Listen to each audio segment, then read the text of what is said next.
Bismillahirrahmanirrahim. Assalamualaikum warahmatullahi wabarakatuh.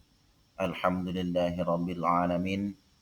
Wabihi nasta'in ala umurid dunya waddin. Wassalatu wassalamu ala asyrafil anbiya'i wal mursalin wa ala alihi wa sahbihi rasulillahi ajma'in amma ba'du.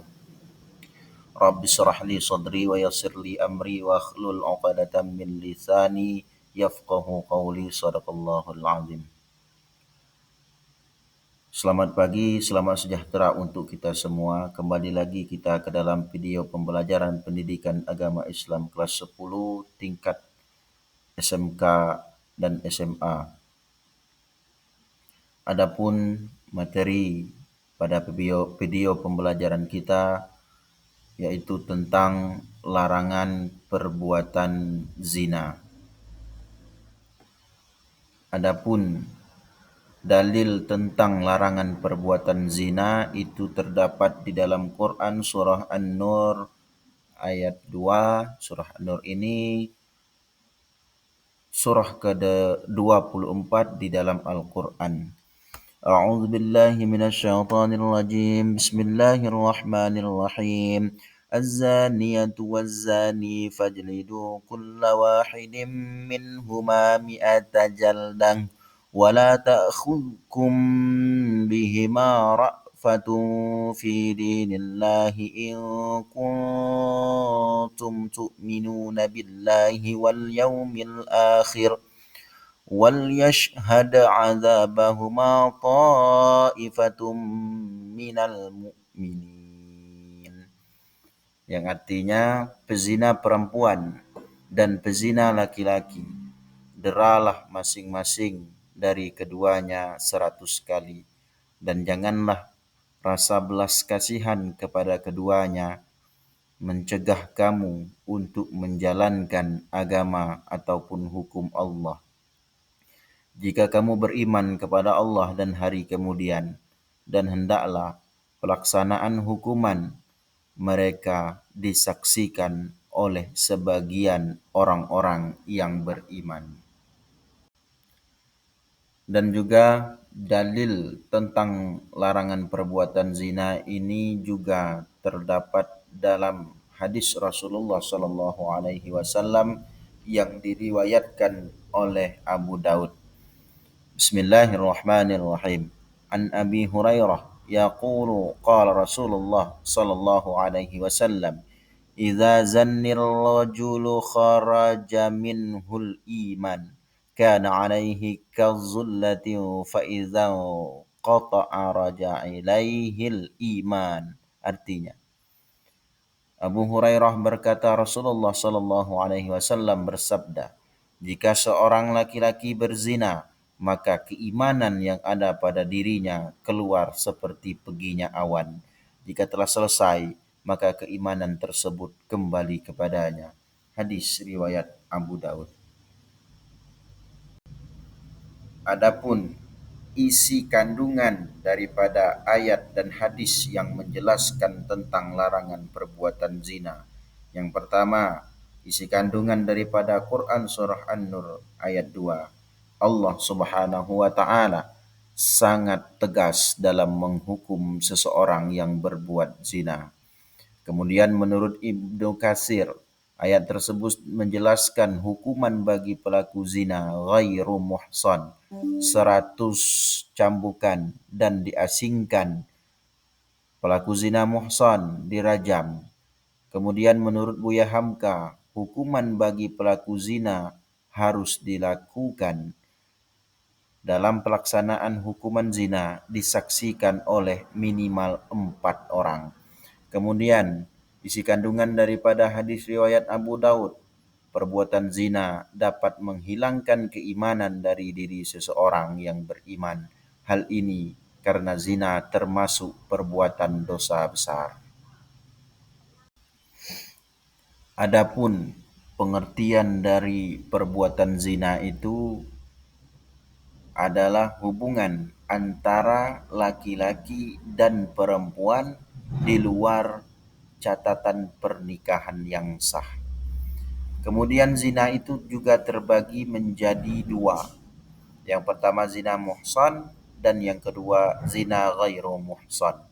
Zina muhsan itu sendiri merupakan zina yang dilakukan oleh seorang laki-laki dan ataupun perempuan yang sudah menikah. Hukumannya dirajam. Apa itu rajam? Yaitu dengan mengubur pezinah tersebut setengah badan dan dilempar dengan batu hingga meninggal dunia. Kemudian zina ghairu muhsan. Zina ghairu muhsan ini yaitu merupakan zina yang dilakukan oleh laki-laki ataupun perempuan yang belum menikah. Artinya masih pejaka ataupun masih gadis. Bagi pelaku zina ghairu muhsan ini hukumannya adalah dicambuk 100 kali, kemudian diasingkan selama 1 tahun. Adapun akibat daripada perbuatan zina itu sendiri, yang pertama akan dilaknat oleh Allah Subhanahu wa taala dan rasulnya sebelum bertobat dan menjalankan hukuman. Kemudian yang kedua menghancurkan masa depan anak. Yang ketiga merusak keturunan yang sah apabila melahirkan anak. Bila dilakukan lebih dari satu laki-laki akan mengaburkan nasab. Kemudian yang kedua mendorong perbuatan dosa lainnya. Selanjutnya menimbulkan berbagai penyakit kelamin, terjerat hukuman rajam hingga mati atau dicambuk 100 kali dan diasingkan, menanggung hukuman sosial dari masyarakat, nasab keturunan dari hasil zina tidak jelas sehingga anak tidak mendapatkan harta warisannya. Bagaimanakah cara kita agar terhindar daripada perbuatan zina itu sendiri? Berikut cara menjauhi perbuatan zina. Yang pertama, segera menikah jika telah mampu. Yang kedua, menjauhkan diri dari tempat-tempat maksiat. Yang ketiga, jangan mendekati hal-hal yang menjurus kepada perbuatan zina. Yang keempat, memilih teman bergaul yang baik akhlaknya.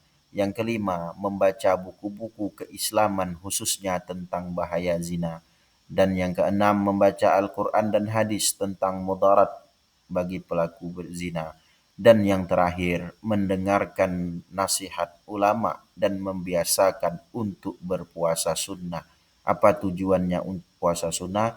Yaitu agar kita terhindar daripada perbuatan zina.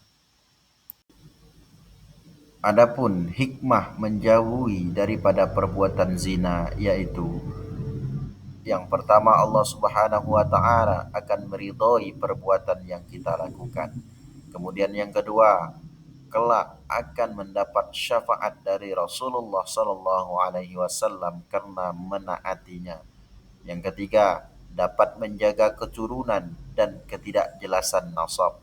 Yang keempat, dapat menjaga kesucian, martabat diri dan keluarga. Yang kelima, terpelihara dari penyakit yang disebabkan oleh perzinaan. Dan yang keenam, terhindar dari kejahatan-kejahatan lainnya.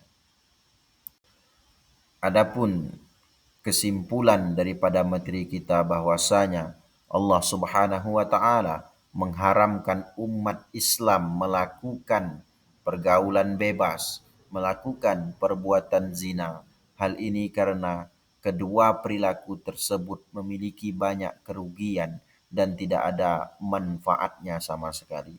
Maka daripada itu wajib bagi kita untuk menjauhi perbuatan tersebut dengan meningkatkan keimanan dan memilih pergaulan dan lingkungan yang baik dan bermanfaat. Terima kasih, demikianlah video pembelajaran ini. Mudah-mudahan bermanfaat bagi yang menonton dan yang mendengarkannya. Mudah-mudahan kita semua tergolong hamba-hamba Allah yang selalu meningkatkan iman dan takwanya dengan menjalankan apa-apa saja yang diperintahkan oleh Allah dan menjauhkan apa-apa saja yang dilarang oleh Allah Subhanahu wa taala. Dan mudah-mudahan kita semua termasuk hamba-hamba Allah yang mendapatkan berkah, yang mendapatkan ridho serta ampunan dari Allah Subhanahu wa taala dan semoga kita semua tergolong umatnya Nabi Muhammad sallallahu alaihi wasallam yang mendapatkan syafaatnya, baik itu ketika kita masih berada di dunia ini maupun ketika kita sudah berada di akhirat kelak. Amin ya rabbal alamin. Assalamualaikum warahmatullahi wabarakatuh.